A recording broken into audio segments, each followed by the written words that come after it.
ఎదురైంది. బీఆర్ఎస్ నుంచి party ఫిరాయించిన ఎమ్మెల్యేలపై speaker 4 వారాల్లోగా చర్యలు తీసుకోవాల్సిందేనని, లేకపోతే తదుపరి పరిణామాలకు సిద్ధంగా ఉండాలని సుప్రీంకోర్టు హెచ్చరికలు జారీ చేసింది. మహారాష్ట్రకు సంబంధించి సుప్రీంకోర్టులో అటు వాదనలు జరుగుతుండగానే ఇక్కడ తెలంగాణ కేబినెట్ రాష్ట్రంలో ముందుగా పంచాయతీ ఎన్నికలు నిర్వహించాలని నిర్ణయించింది. మరి బీసీలకు 42% రిజర్వేషన్ల హామీ ఏమైందని అడగొద్దు.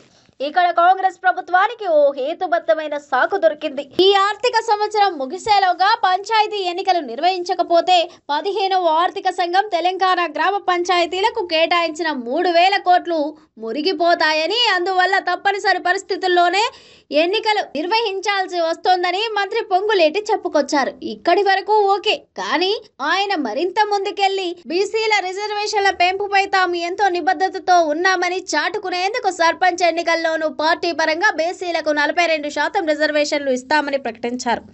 రాజకీయ పార్టీల ప్రమేయం లేకుండా జరిగే సర్పంచ్ ఎన్నికల్లో పార్టీ పరంగా 42% రిజర్వేషన్లు ఎలా కల్పిస్తారనేది ఇక్కడ పెద్ద ప్రశ్న. ఏ గ్రామ పంచాయతీలోనైనా అభ్యర్థులు వార్డు మెంబర్, సర్పంచ్ స్థానాలకు పోటీ చేస్తారు. రాజకీయ పార్టీలు వారికి మద్దతిస్తాయి తప్పితే పార్టీ గుర్తు మీద వీరు పోటీ చేయరు. గ్రామ పంచాయతీ ఎన్నికల్లో పోటీ చేసే అభ్యర్థులందరూ స్వాతంత్రులుగానే పరిగణించబడతారు. ఈ విషయాన్ని రాష్ట్ర ఎన్నికల సంఘం నిబంధనల్లో స్పష్టంగా పేర్కొంది. అలాంటప్పుడు కాంగ్రెస్ ఎలా పార్టీ పరంగా రిజర్వేషన్ కల్పిస్తోంది? కాంగ్రెస్ ప్రభుత్వం తీసుకున్న ఈ పార్టీ కోటాపై ఆశ్చర్యపోవాల్సింది ఏమీ లేదు. కాంగ్రెస్ ప్రభుత్వం ఇప్పుడు చేపట్టిన ప్రక్రియ ప్రకారం బీసీలకు చట్టబద్ధంగా 42% రిజర్వేషన్లను అమలు చేయలేదన్న సంగతి అందరికీ తెలిసిందే. బీసీ నాయకులకు మాయ మాటలు చెప్పి చివరికి పార్టీ పరంగా రిజర్వేషన్లు కల్పిస్తామని చెబితే చేతులు దులిపేసుకుంటుందన్న విషయం ఊహించిందే. కానీ రాజకీయ పార్టీల జోక్యం లేని సర్పంచ్ ఎన్నికల్లోనూ రాజకీయంగా రిజర్వేషన్ కల్పిస్తామని ప్రకటించడం ఒక కాంగ్రెస్ పార్టీకే సాధ్యం.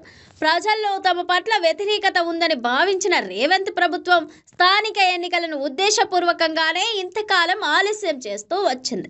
బీసీల రిజర్వేషన్ పెంపు అంశాన్ని కూడా అందుకే ముందుకు తీసుకొచ్చి ఎన్నికలపై నాంచుతూ వస్తోంది. అయితే జూబ్లీ హిల్స్ ఉప ఎన్నికలో ఊహించని విజయంతో ఆ పార్టీ తమకు ప్రజల్లో సానుకూలత వచ్చిందని భావించినట్టుంది.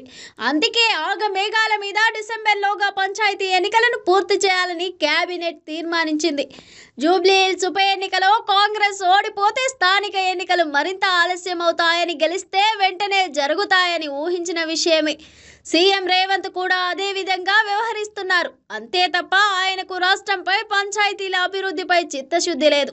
సర్పంచ్ ఎన్నికలు ముగిసిన తర్వాత రేవంత్ ప్రభుత్వం మళ్లీ సుప్రీంకోర్టు పేరు చెప్పి బీసీల రిజర్వేషన్ల పెంపు లేకుండానే ఎంపీటీసీ, జెడ్పీటీసీ, మున్సిపల్ ఎన్నికలు కూడా నిర్వహిస్తోంది.